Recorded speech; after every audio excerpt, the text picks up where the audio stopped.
A volunteer program at Fort Lewis College brings water and power to underserved communities around the world. You're watching the Local News Network, brought to you by Freddy's Frozen Custard and Steak Burgers and Fast Signs Durango. I'm Connor Shreve. Students and professors with the Fort Lewis College Village Aid Project recently completed a multi-year project in Zambia, providing a community forced off its native land with a clean water system, solar power, and multiple bridges. That was a really rewarding thing, just to feel of like we're really going to be able to impact these people's lives and how excited they were. We showed them our bridge plan the first day that we were there, and just seeing their excitement was so cool. And it was just like, I think it was motivating for them as well as for us.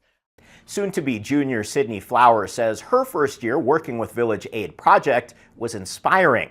VAP is celebrating its 20th year providing clean water, sanitation, and solar power to underdeveloped countries. Co-director Matthew Klima says the projects are all-encompassing, multi-year missions from identifying needs to research and planning, designing, and building the systems.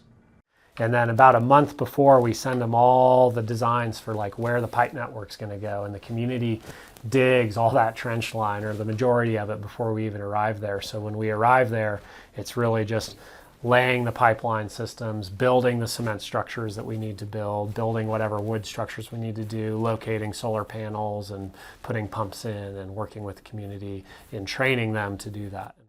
Students get real-world experience collaborating with the communities.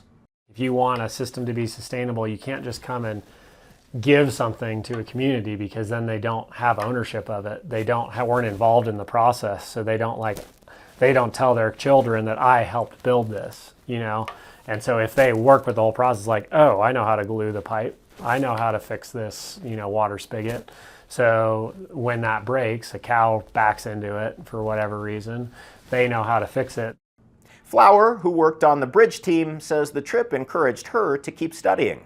So to be able to kind of see a larger part of the project and to be there for so many steps of the way was really interesting. And it also just helps you decide on, like, okay, what do I want to do when I get out of here? Like, after doing the VAP trip, I'm like, it would be really cool to be able to do more things like this after graduation.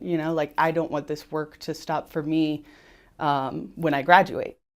Dr. Klima says the program's impact is dramatic for both students and recipient communities. The most gratification I get from doing a project is being able to see the students grow and realize how much impact they can make, how much they have learned can be applied, and just to be able to see them grow and like realize, even though they don't speak the same language, how they can work with other people.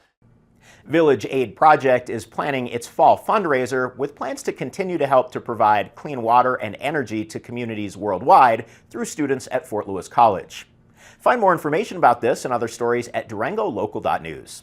Thank you for watching this edition of the Local News Network. I'm Connor Shreve.